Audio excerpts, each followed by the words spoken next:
우리 사도신경으로 신앙 고백하실까요? 전능하사 천지를 만드신 하나님 아버지를 내가 믿사오며 그 외아들 우리 주 예수 그리스도를 믿사오니 이는 성령으로 잉태하사 동정녀 마리아에게 나시고 본디오 빌라도에게 고난을 받으사 십자가에 못 박혀 죽으시고 장사한 지 사흘 만에 죽은 자 가운데서 다시 살아나시며 하늘에 오르사 전능하신 하나님 우편에 앉아 계시다가 저리로서 산 자와 죽은 자를 심판하러 오시리라. 성령을 믿사오며 거룩한 공회와 성도가 서로 교통하는 것과 죄를 사하여 주시는 것과 몸이 다시 사는 것과 영원히 사는 것을 믿사옵나이다. 아멘. 이 시간 예배 자리에 나오신 여러분을 진심으로 환영합니다. 찬양 드리기 전에 기도 한번 하고 찬양 드리겠습니다. 하나님, 이 시간 한마음 한뜻으로 모두가 예배 자리에 나왔습니다. 하나님, 주님 이곳에 임재하여 주세요. 주님 이곳에서 주님을 만나게 해주세요. 주님께 영광 돌릴 수 있도록 도와주세요. 예수님의 이름으로 기도드렸습니다. 아멘.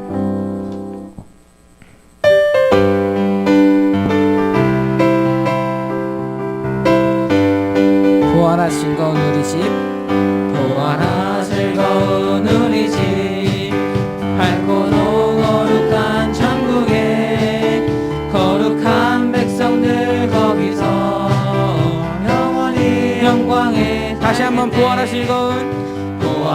즐거운 우리 집, 밝고도 거룩한 천국에 거룩한 백성들 거기서 영원히 영광에 거기서 기쁘고 즐거운 집에서 거기서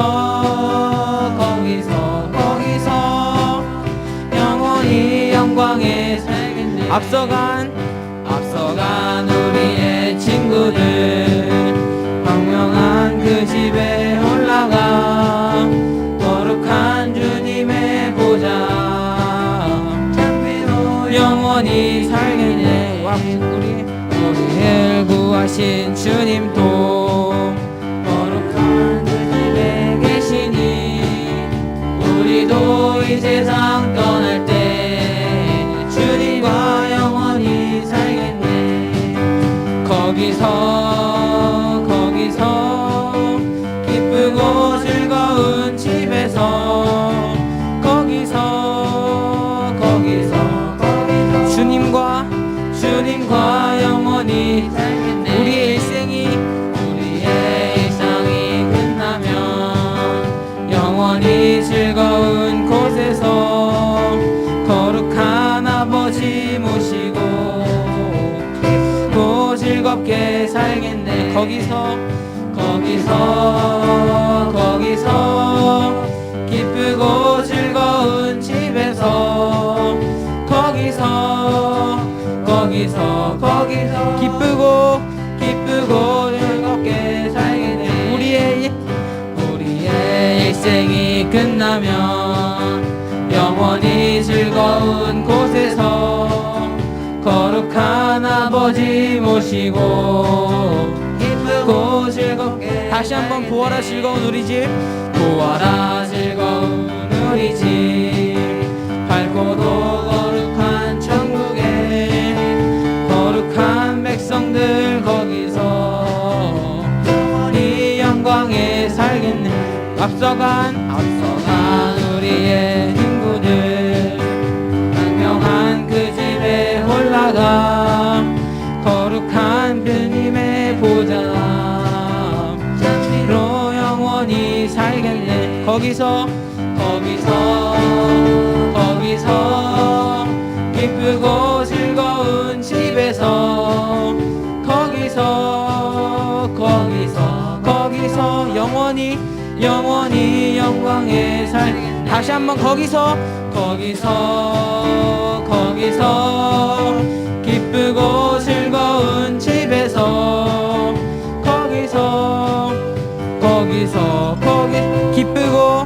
기쁘고 즐겁게 살겠네. 하나님의 나팔 소리 천지 진동할 때에 예수 영광 중에 구름 타시고 천사들을 세계 만국 모든 곳에 보내요. 구원하는 성도들 하나님의 나팔 소리 하나님의 나팔 소리 천지 신동할 때 예수 영광 중에 구름 타시고 천사들을 세계 만국 모든 곳에 보내요. 구원받은 성도들을 보내 나팔 불 때 나팔 불 때 나의 이름 나팔 불 때 나의 이름 불 때 나의 이름 부를 때 전짓하며 무덤 속에 잠자는 자 그때 다시 일어나 영화로운 부활 승리 얻으리.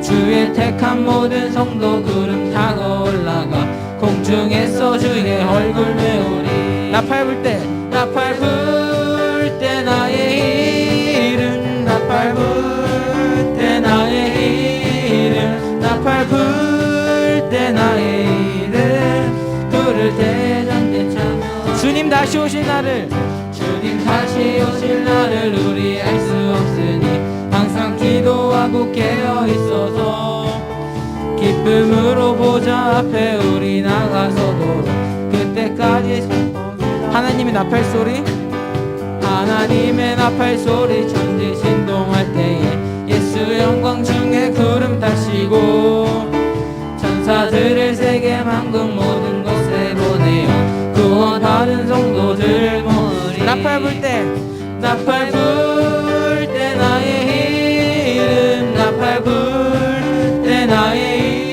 이름 나팔 불 때 나의 이름 부를 때 잔치 참여하겠네. 나팔 불 때 나팔 불 때 나의 이름 나팔 불 때 나의 이름 나팔 불 때 나의 이름 부를 때 잔치 참여.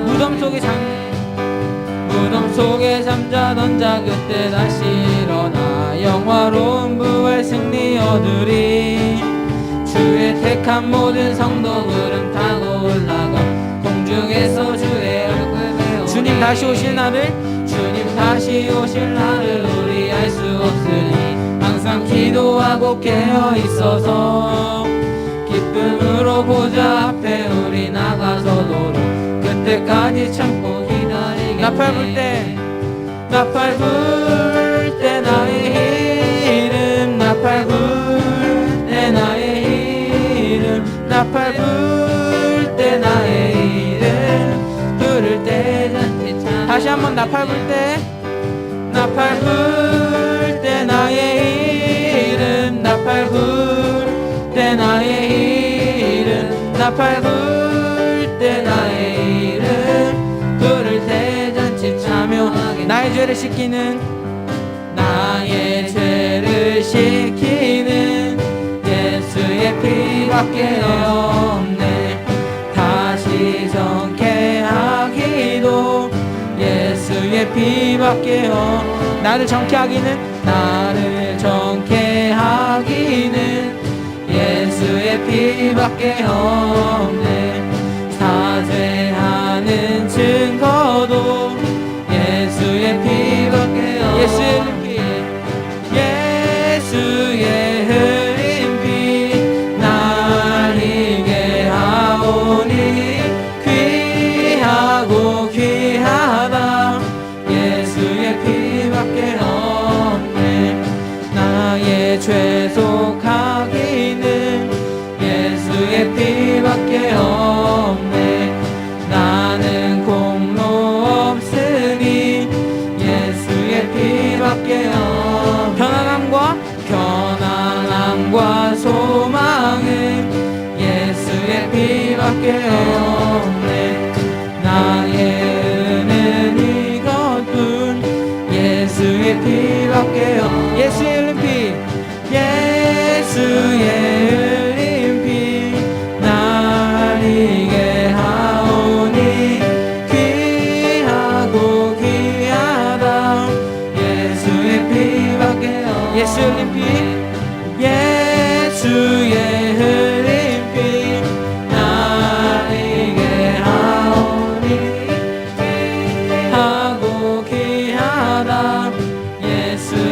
나의 죄를 씻기는 나의 죄를 씻기는 예수의 피밖에 없네. 다시 정케하기도 예수의 피밖에 없네. 나를 정케하기는 나를 정케하기는 예수의 피밖에 없네.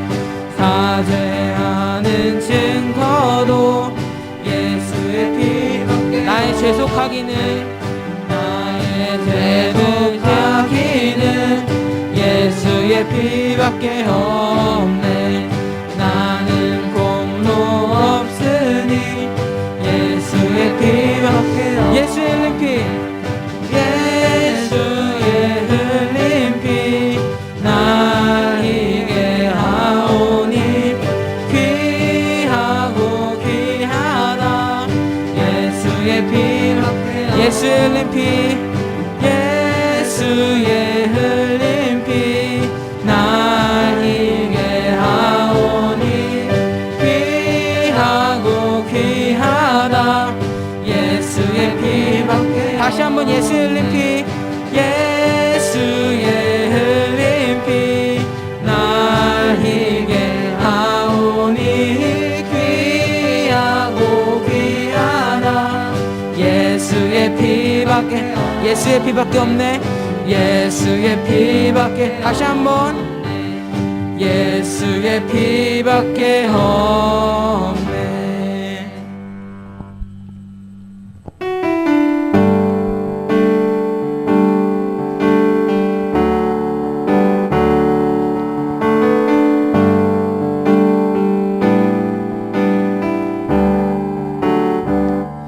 은혜 아니면 은혜 아니면 살아갈 수가 없네. 호흡마저도 다 주의 것이니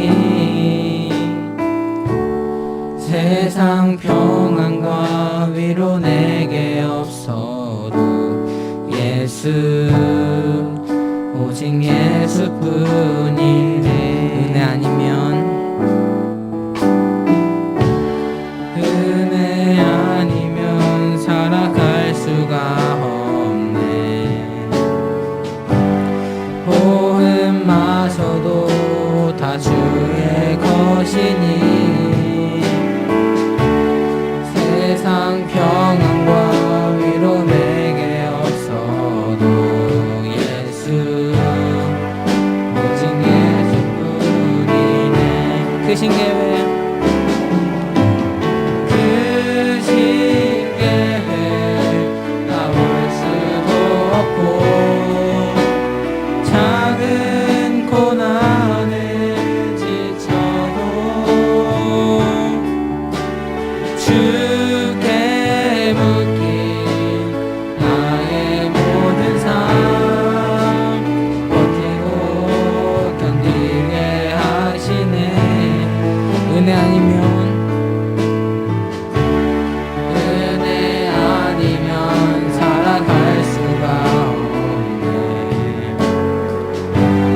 나의 모든 것 다 주께 맡기니 참된 평안과 위로 내게 주신 주 예수 오직 예수뿐. 처음부터 고백하겠습니다. 은혜 아니면 은혜 아니면 살아갈 수가 없네. 호흡마저도 다 주의 것이니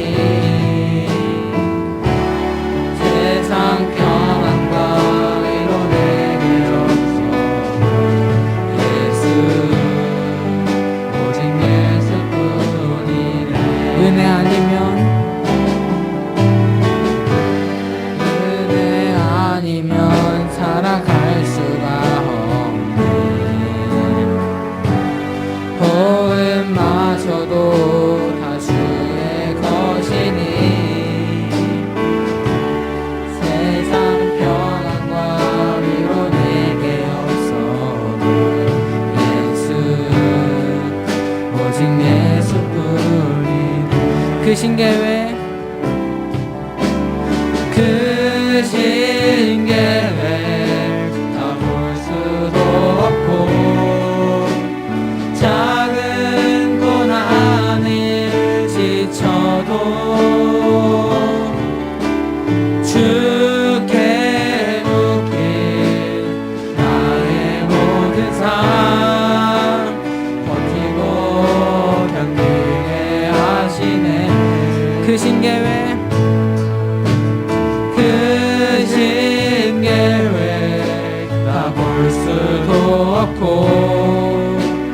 작은 고난에 지쳐도 주께 묶인 나의 모든 삶 버티고 견디게 하신 그 신계획 그 신계획 다 볼 수도 없고 작은 고난에 지쳐도 주께 묶인 나의 모든 삶 버티고 견디게 하시네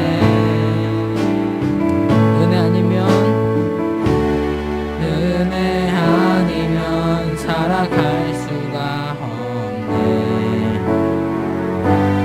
나의 모든 것 다 주께 맡기니 참된 평안과 위로 내게 주신 주 예수 오직 예수뿐인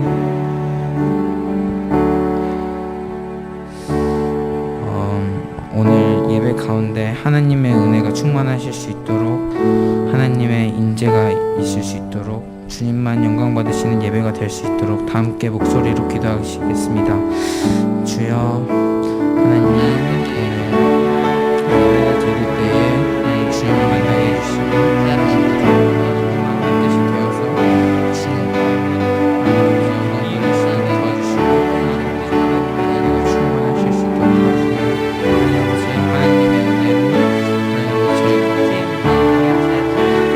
될 수 있도록 도와주시고 주나마다 주님의 주의 전해주시고 주님께서 임재하실 수 있도록 도와주세요.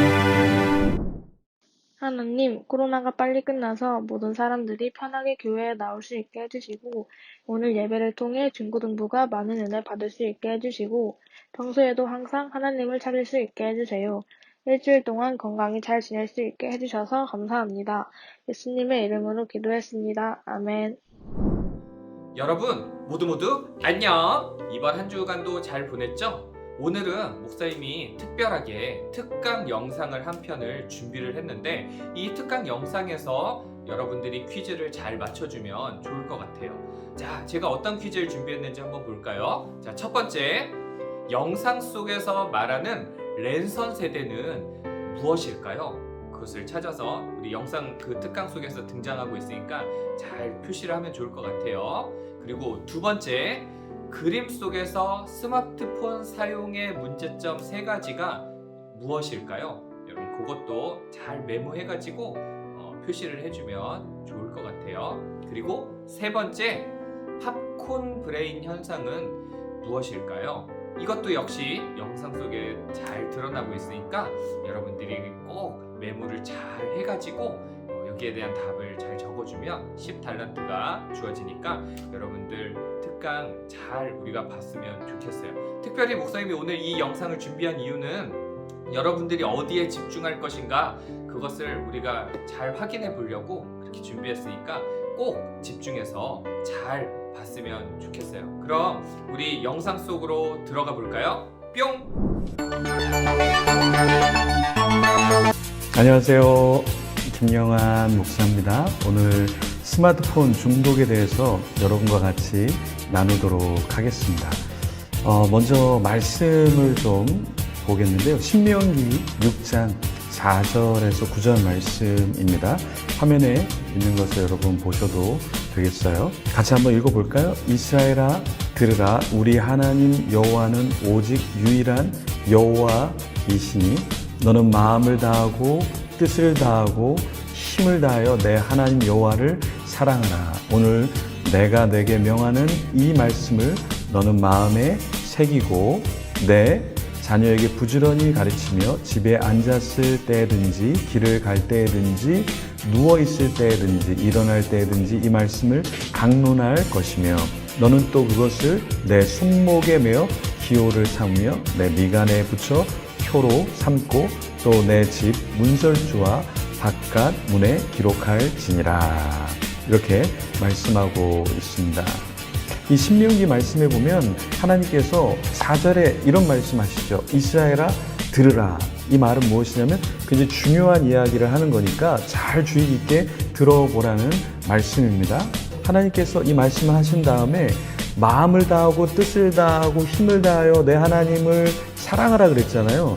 근데 그 사랑하는 게 추상적인 게 아니라 좀 구체적으로 이렇게 하라고 말씀하셨어요. 7절에 보니까 집에 앉았을 때든지 길을 갈 때든지 누워있을 때든지 일어날 때든지 항상 뭐를 하라고요?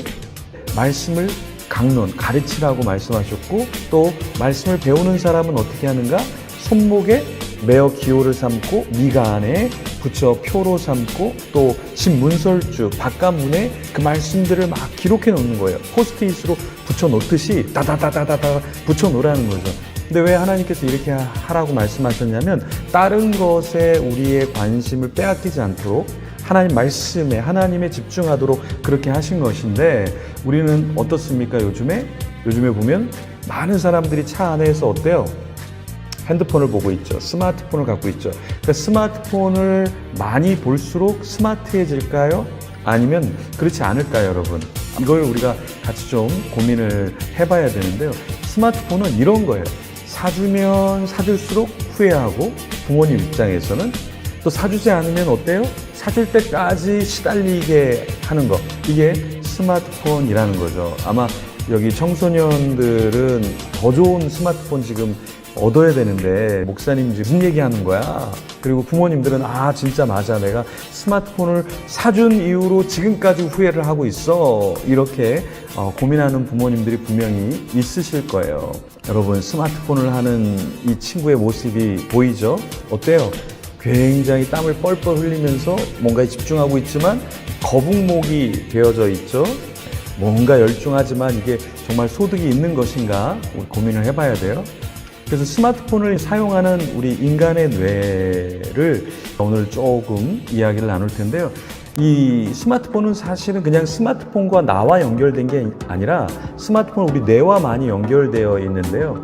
문제는 무엇이냐면 욕구에 대한 보상을 바로 연결시키는 게 뭐다?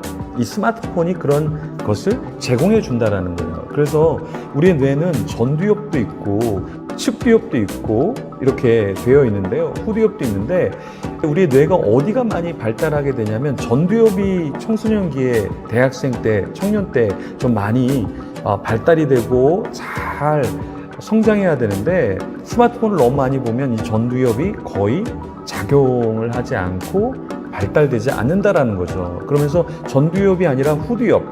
그러니까 우리가 보는 것을 담당하는 뇌가 뒤쪽에 있는데 뒤쪽에 있는 뇌가 어떻게 됩니까?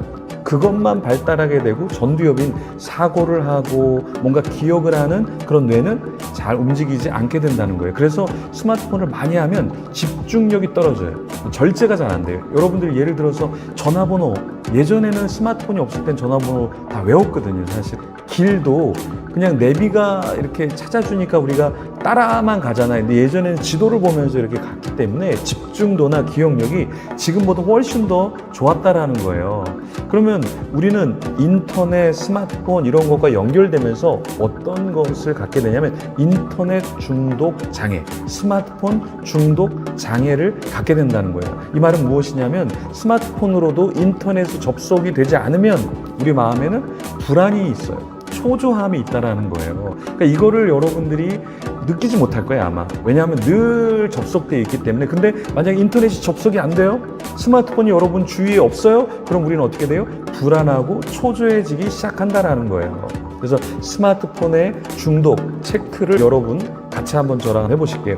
여기 10가지의 스마트폰 중독 체크리스트가 있는데 몇 개나 여러분들이 해당되는지 한번 살펴보도록 하겠습니다. 첫 번째, 가족보다 스마트폰 사용이 훨씬 더 좋다. 두 번째, 사용 시간 줄이기가 쉽지 않다. 세 번째, 없으면 안절부절 못하고 초조해진다.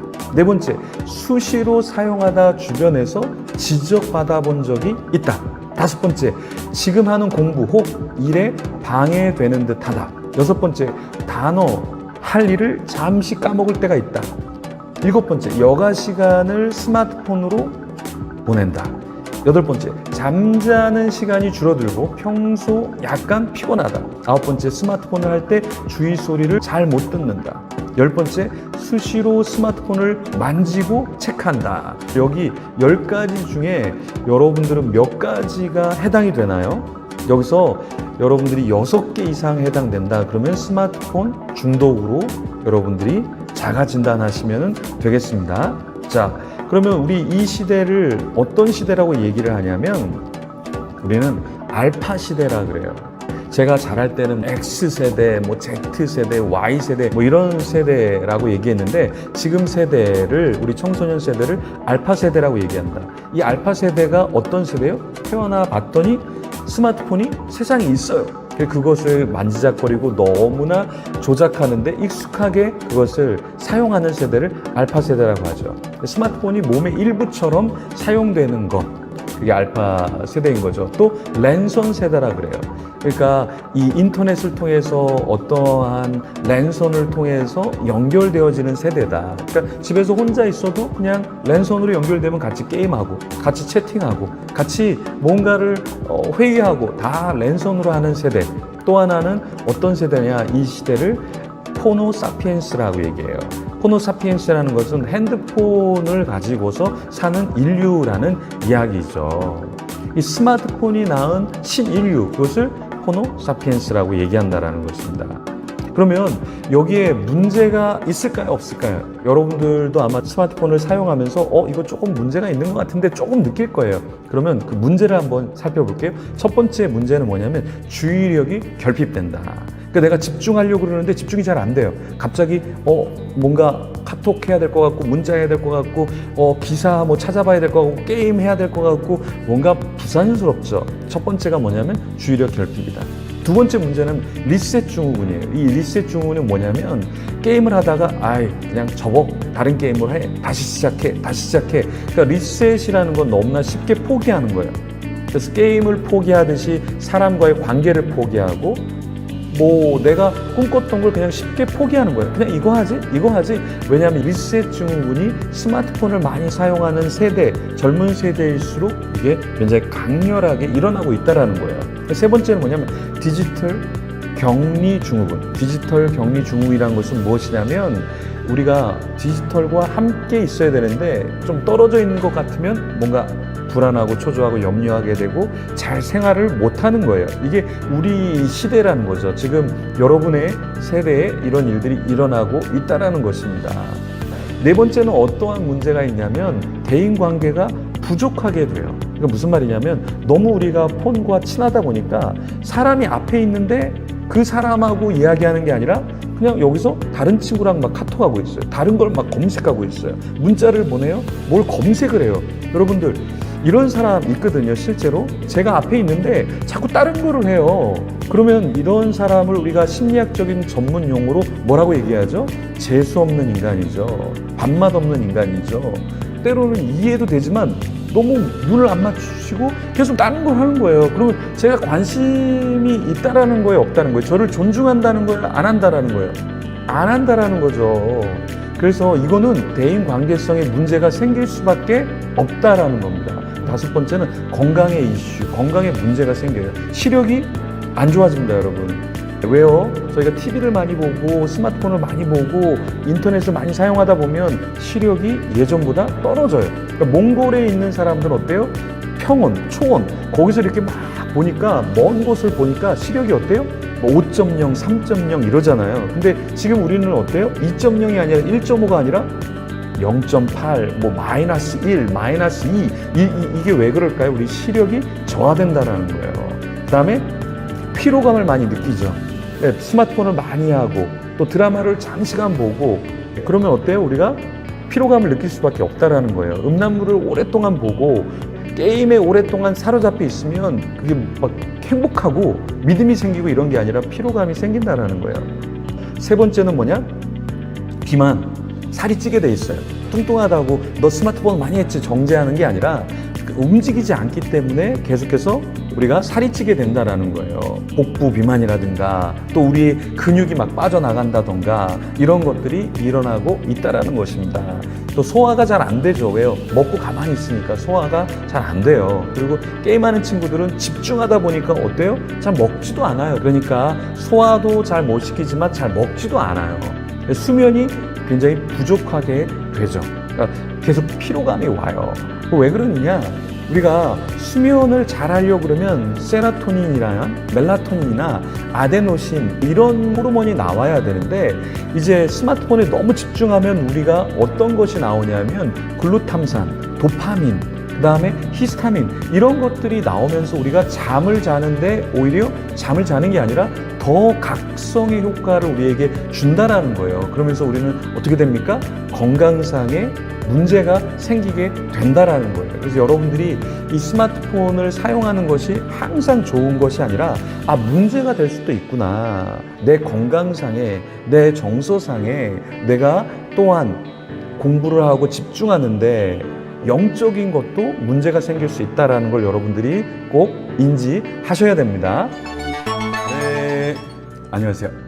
계속해서 스마트폰 이야기를 여러분과 같이 나눠보도록 하겠습니다. 이 스마트폰은 너무나 중요하죠. 우리가 매일매일 쓰고 있으니까. 그런데 이 스마트폰이 무엇이 문제가 될 수 있냐면 잘 사용하면 너무나 유용하지만 잘못 사용하면 이게 우리에게 해를 끼칠 수 있다는 거예요. 예를 들어서 여러분들 우리에게 인류에게는 불이 필요하잖아요. 근데 그 불을 잘 사용하면 요리하는 데도 사용하고 따뜻하게도 우리가 사용할 수 있잖아요. 그런데 불을 잘못 사용하면 어떻게 됩니까? 산을 다 태워버릴 수 있는 것처럼 스마트폰을 우리가 잘못 사용하면 우리 뇌에 특별히 우리 건강에 안 좋게 만들 수 있다는 거예요. 그래서 여러분들이 이 스마트폰에 중독되지 않도록 우리 자신을 잘 지켜야 한다는 겁니다. 그러면 스마트폰이 뇌에 미치는 영향은 어떤 것이 있는지 조금 더 집중적으로 한번 하고 들어가 보겠습니다. 자, 여러분 보시면은 스마트폰을 많이 사용하잖아요. 그러면은 우리 뇌가 여기 앞이 전두엽이죠. 뒤가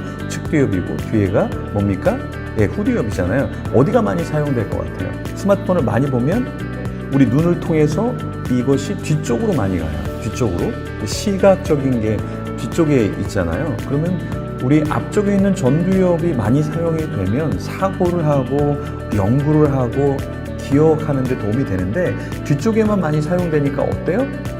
결국엔 우리 전두엽이 사용이 되지 않는 문제가 있게 된다라는 거예요. 한번 그림을 한번 보여드릴게요. 뇌 사진인데 여기 보시면 왼쪽에 있는 뇌는 두 가지 색깔로 깔끔하게 돼 있죠. 근데 오른쪽에는 보면은 어때요?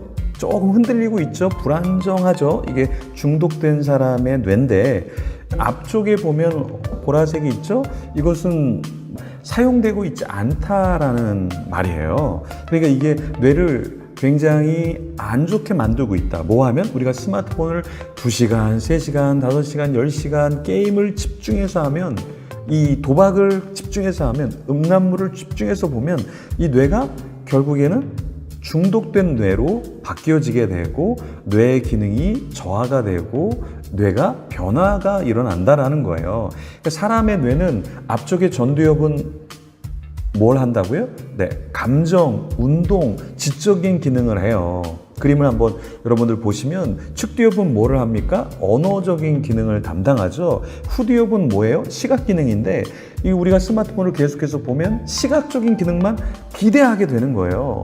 그리고 여기에서 이제 봤으니까 사고를 해야 되는데 영상이 어때요, 여러분? 영상은 되게 빠르잖아요. 막 빠르죠? 그럼 어떻게 됩니까? 사고를 하지 않고 그냥 내보내는 거죠. 계속해서. 그러니까 우리의 전두엽은 쓰이지가 않게 되는 거죠. 그러니까 전두엽이 쓰이지 않으면 어떨까요, 여러분? 세 가지의 문제가 생기죠. 첫 번째는 감정의 문제가 생기고, 두 번째는 운동을 안 하게 되니까 체력도 저하가 되지만 운동신경도 저하가 되는 거예요. 그리고 지적인 능력이 많이 떨어지게 되는 거죠. 예를 들어서 요즘에는 국어, 영어, 수학 중에 가장 우리 다음 세대 친구들, 청소년들이 어려워하는 과목이 뭐라 그래요? 수학도 아니고 영어도 아니고 국어가 어려워요. 왜냐하면 국어는 뭐예요? 읽고 내가 그걸 파악하는 거잖아요. 능동적으로 글을 읽고 내가 끌어당겨 와야 되는데 스마트폰만 계속 보는 사람들은 어때요? 그게 말해주고 설명해주고 보여주고 들려주니까 가만히 있어도 너무 편한데, 국어는 어때요? 그걸 끄집어내 와야 되잖아요. 그러니까 지금은 스마트폰을 많이 사용하는 사람은 국어력이 굉장히 많이 떨어지게 되고, 이해력이 떨어지게 되고, 사고력이 떨어지게 되고, 어떤 것을 독창적으로 만들어내는 것들도 다 떨어지는 거예요. 왜? 전두엽이 잘 활성화되지 않으니까 문제가 되는 거죠. 두 번째, 이 스마트폰을 사용을 안 하면 어떻게 돼요? 우리가 되게 좋은데 많이 사용한 사람은 인터넷 중독 장애가 있어서 인터넷과 연결되지 않으면 불안하고 초조하고 식은땀이 막 흐르는 거예요. 나 빨리 지금 스마트폰 해야 되는데, 빨리 인터넷 연결돼야 되는데, 이게 마음이 굉장히 어려워지면서 이것이 중독 장애를 보이게 된다는 거예요.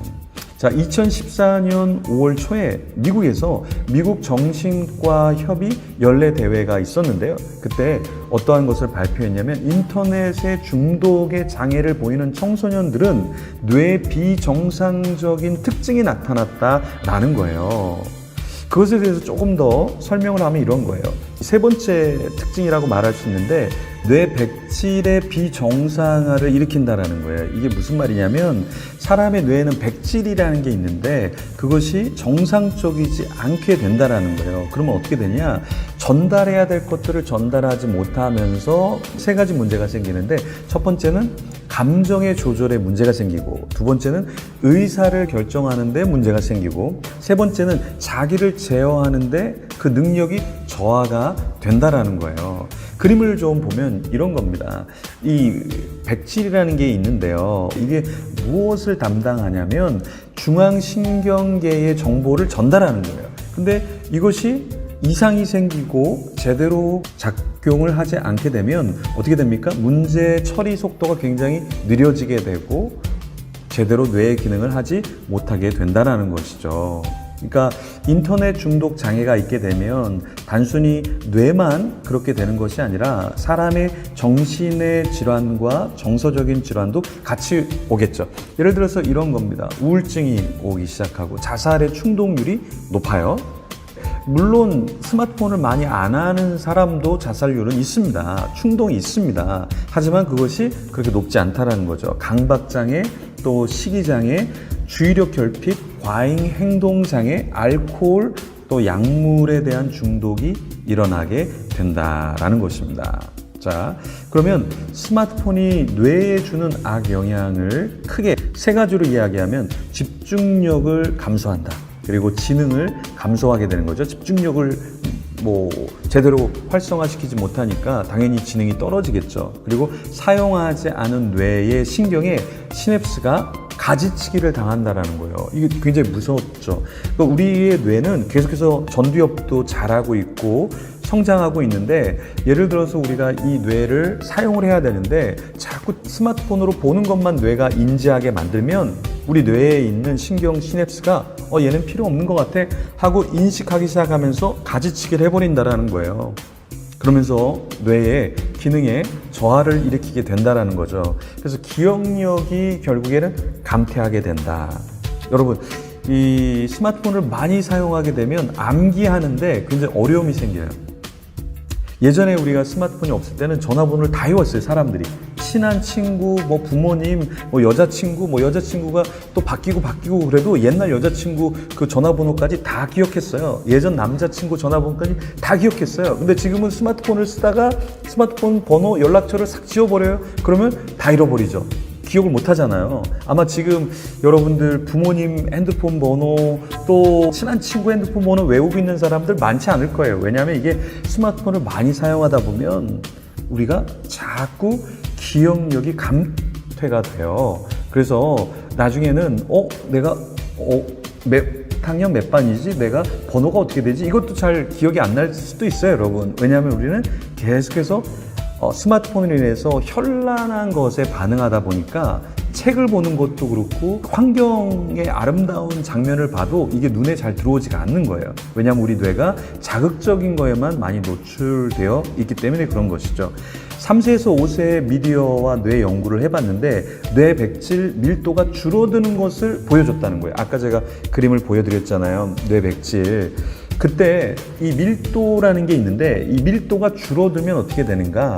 그것을 전달해야 될 내용들을 제대로 전달하지 못하게 되니까 뇌 인지 기능이 감소하게 되고 언어 발달에 지장을 주게 되죠. 그러면 우리는 포유류잖아요. 포유류. 생각을 하고 사고를 하고 뭔가를 창작하고 창조하는 그런 인간인데 우리가 어떠한 존재가 되냐면 포유류에서 파충류의 뇌로 바뀌어지게 된다는 거예요. 여러분 축하드립니다. 여러분의 뇌가 포유류의 뇌에서 파충류의 뇌로 지금 되어지고 있어요. 여러분 이게 축하할 일은 아니죠. 프랑스에서는 3세 이하의 아이에게는 스마트폰만 아니라 TV도 시청이 금지입니다. 왜 그럴까요? TV를 시청하는 게 그만큼 자라는 1세, 2세, 3세 아이에게 굉장히 큰 영향을 준다는 거예요. 그럼 마찬가지로 여러분이 청소년일 수 있고 여러분이 대학생일 수 있어요. 또 청년일 수 있어요. 젊은이일 수 있어요. 심지어 나이 든 사람도 너무 과다하게 스마트폰에 노출이 되면 좋은 게 하나도 없다라는 거예요. 그렇기 때문에 조금 멀리할 필요가 있고요. 절제할 필요가 있다라는 겁니다. 성령의 마지막 열매가 뭘까요, 여러분? 사랑도 아니고 오래 참음도 아니고 자비도 아니고 양성도 아니고 충성도 아니고 뭘까요? 성령의 마지막 열매는 절제예요. 절제. 근데 스마트폰을 많이 하다 보면 우리는 어때요? 절제하지 못하게 돼요. 이걸 보다가 다른 걸로 보게 되고 내가 이거 왜 보고 있지? 내가 왜 이렇게 시간을 많이 썼지? 나 지금 뭐 하는 거지? 나 지금 공부해야 되는데, 나 지금 일해야 되는데, 나 지금 누구 만나러 가야 되는데, 또 늦었네. 제대로 안 되는 거죠. 예, 스마트폰은 이렇게 우리에게 생활하는 데 있어서의 악영향도 준다라는 거예요. 특히 공부할 때 읽기 능력 평가를 해봤는데요. 2009년부터 2018년 약 10년 동안 읽기 능력을 평가를 했는데 OECD 국가 중에 우리나라가 계속해서 안 좋아지고 있는 거예요. 그 무슨 말이냐면 이 평균 점수가 예를 들어 2009년에는 539였는데 2018년에는 이 읽기 능력 평가 점수가 514로 뚝 떨어져요. 이거는 무엇을 보여주냐면 5.8의 그 비율에서 15.1 최하위 수준으로 떨어지게 됐다라는 거예요. 이게 왜 그럴까요? 왜 우리나라는 읽기 능력 평가가 계속해서 OECD 국가 중에 떨어지고 있을까요? 다른 나라보다 우리나라가 인터넷이 너무 잘 접속이 되고 너무 광랜이 깔려 있어서 빨라요. 그러니까 여러분들 이 게임 좋아하는 사람들 이렇게 온라인으로 뭐 하는 걸 좋아하는 사람들은 미국이나 유럽 가시면 안 돼요. 프랑스 파리에 가면 인터넷 열리지도 않아요. 게임 딱 켜놓고 시작하려고 그러면 정지되어 있어요. 1시간 뒤에 접속되면 다 죽어 있어요. 네, 미국도 그렇고 해외는 인터넷이 이렇게 접속이 잘 되거나 빠르지가 않습니다. 우리나라가 정말 빨라요. 그리고 우리나라가 스마트폰이나 어떤 새로운 기계들이 빨리 들어와서 사람들이 다 얼리 어답터로 빨리 사용을 하죠. 근데 이게 좋은 것도 있지만 뭐가 안 좋냐면 읽기 능력에 있어서 어떻다? 네, 계속해서 안 좋아지고 있다는 거예요. 그래서 여러분들이 스마트폰을 많이 하면 할수록 글이 잘 읽혀지지 않을 거예요. 예전에는 기계를 사용할 때 설명서가 있었어요. 책자가 있었죠. 근데 지금 책자 보는 사람이 거의 없죠. 그런 책자를 보는 사람은 이제 저보다 나이가 많으시거나 이제 곧 천국에 가실 분들이 그 책자를 열어서 내가 한번 읽어봐야 되겠다, 이해해봐야겠다 이런 분들이고, 요즘 젊은이들은 어떻게 합니까? 유튜브나 어떤 설명해주는 그런 사이트의 영상을 켜서 이렇게 하는 거구나, 이렇게 사용하라고, 알겠어 하고 이렇게 직접 하죠. 근데 이런 것들을 너무 많이 하다 보니까 읽지를 않아요. 책을 일단은 읽지를 않고, 네, 포노 사피엔스. 그러니까 핸드폰으로 모든 걸 하는 사람들은 책을 잘 읽지를 않고, 사람들도 예전만큼 많이 만나지 않고, 운동도 예전보다 많이 안 하니까 모든 것들이 다 조금씩 이 읽기 능력부터 운동이라든가 독서 능력 이런 것들이 다 떨어지게 된다라는 거예요. 또 이 스마트폰을 많이 하면 뇌에 어떤 영향이 있냐면 팝콘 브레인 현상이 있다는 거예요. 팝콘 어때요? 팝콘 맛있죠? 네, 아마 드시고 싶은 분도 있을 텐데 팝콘이 작잖아요. 근데 어떻게 돼요? 갑자기 팍!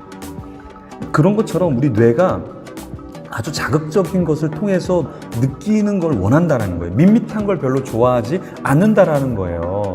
왜냐하면 이 팝콘 브레인이라는 것은 우리가 계속해서 스마트폰을 사용하면서 자극적인 거, 더 자극적인 거, 더 자극적인 거를 찾아다닌다라는 거예요. 예를 들어서 먹방을 여러분들이 좋아한다. 그러면 라면 한 그릇 먹는 거는 먹방이 아니에요. 라면 3그릇 먹는 건 먹방이 아니에요. 한 10그릇 정도 먹어줘야 돼. 우와, 저 정도? 족발을 먹는다, 치킨을 먹는다. 그러면 와, 저 정도? 이렇게 뭔가가 좀 밋밋한 게 아니라 굉장히 폭발적인 어떤 충격을 줘야 돼요. 그래야 이게 충격으로 인지가 되기 시작한다는 거예요. 팝콘이 터지듯이 크고 강렬한 자극을 원하는 거. 이게 팝콘 브레인이에요. 그래서 음란물도 그렇고 먹방도 그렇고 내가 싸움을 좋아하는 거면 싸움을 뭐 보는 것도 그렇고 네, 어떤 것에 자극에 더 큰 자극을 원하게 되는 것, 그렇게 만드는 것이 바로 미디어 중독의 하나의 단면이라는 거예요. 멀티태스킹에 이제 문제가 생기는데 스마트폰을 사용하면서 음악을 들으면서 공부를 한다? 또 앱을 사용한다? 뭐를 또 서칭한다? 우리가 생각할 때는 멀티태스킹, 그러니까 굉장히 아름다운 것처럼 뷰티풀한 것처럼 느낄 수 있어요. 어메이징한 것 같아요. 근데 어메이징하지 않아요. 왜냐면 멀티태스킹은 결국에는 집중의 효과를 떨어뜨려서 인지의 능력이 저하가 되게 만들어요.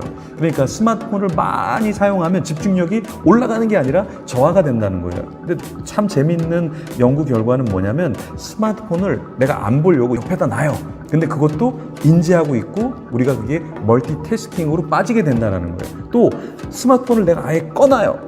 근데도 우리는 스마트폰이 곁에 있다고 생각하면서 멀티태스킹으로 가면서 집중 한 가지만 하는 효과가 나타나지 않는다라는 거예요. 그래서 여러분들이 정말 공부하고 싶으면 스마트폰을 다른 곳에 놔두시면 굉장히 좋고요. 정말 여러분들이 똑똑한 다음 세대, 똑똑한 대학생, 똑똑한 젊은이, 똑똑한 분이 되려고 그러면 스마트폰을 없애야 스마트해진다라는 것을 여러분께서 꼭 기억하셔야 돼요. 나 정말 스마트해지고 싶어.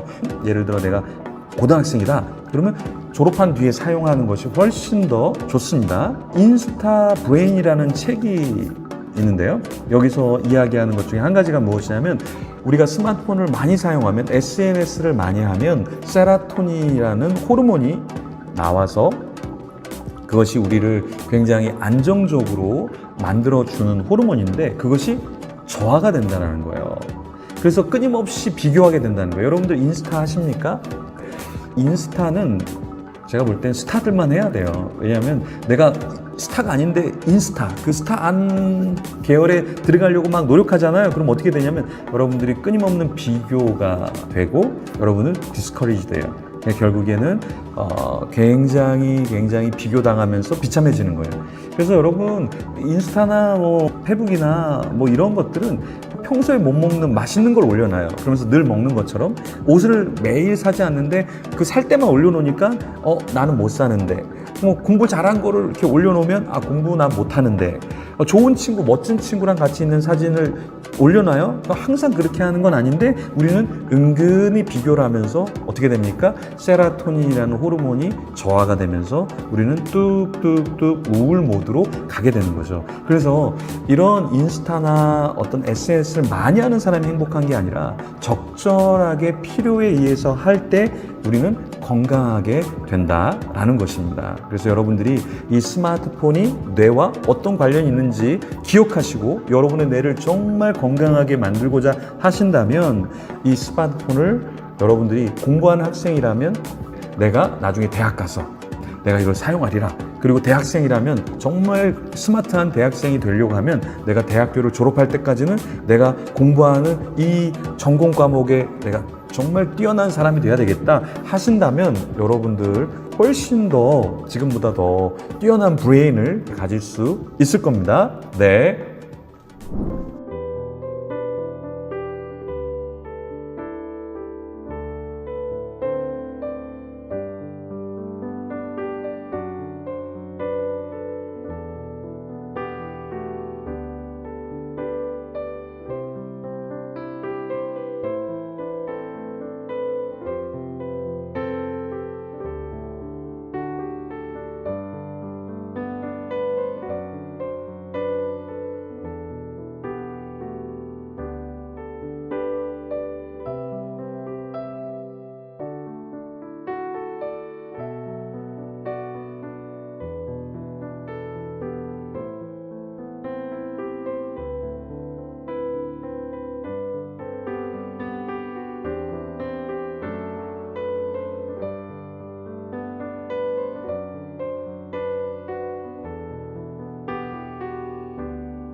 여기서 푸는 시크릿 퀴즈. 우리 교회 담임 목사님 성함은 무엇일까요? 여러분들 당연히 다 알 수 있겠죠? 그러면 이 퀴즈를 꼭 풀어서 추가로 5달란트 받아가기를 바래요. 그럼 안녕. 축도하겠습니다.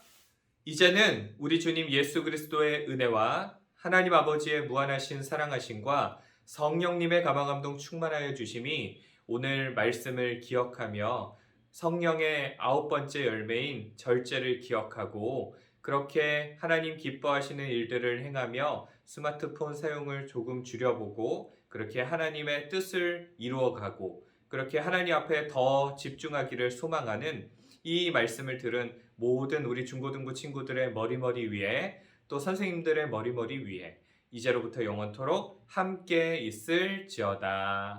아멘.